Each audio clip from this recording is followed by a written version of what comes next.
On passe à vous, Bastien, à présent, parce qu'il faut se méfier des personnes contaminées, mais visiblement, il faut faire aussi attention à nos plus proches objets.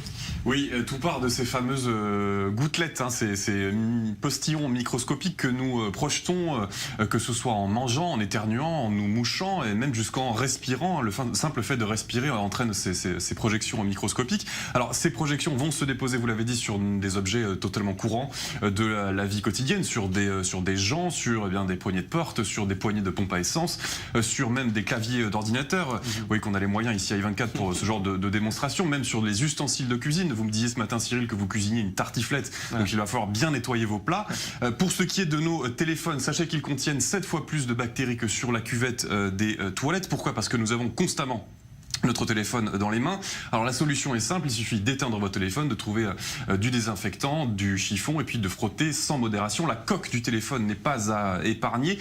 Parmi les désinfectants conseillés, on a des lingettes, des solutions à base d'alcool. On parle d'alcool à 60 ou 70 degrés, c'est conseillé. Il y a également des lots oxygénaires. Vous savez, c'est ces petits flacons qu'on utilise d'habitude pour soigner les blessures. L'eau de Javel également. Alors, si vous n'avez rien de tout ça, pas de panique. Il se peut très bien que votre magasin de proximité soit en rupture de stock, hein, c'est tout à fait possible.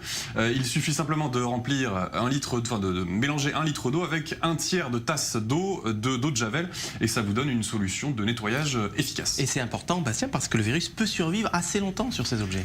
Oui, tous les virus sont des matières organiques qui ont une durée de vie. Heureusement pour nous, qui dit durée de vie dit aussi mort, donc tous ces virus sont destinés à mourir, mais ça veut dire aussi qu'ils ont une durée de vie. Mais c'est pas une vie comme on l'entend pour nous, c'est pas une vie comme la nôtre. Le virus n'a pas besoin de manger ou d'éliminer ce qu'il mange. Le virus est est animé par le besoin de se reproduire.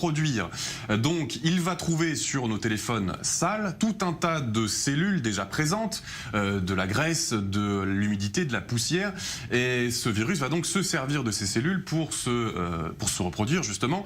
Alors que ce soit du verre comme ce téléphone, que ce soit du plastique comme cette table ou du métal, la durée de vie de cet écosystème en fait que le virus va créer est de 4 à 9 jours selon les études, donc d'où l'importance de bien nettoyer tous ces supports.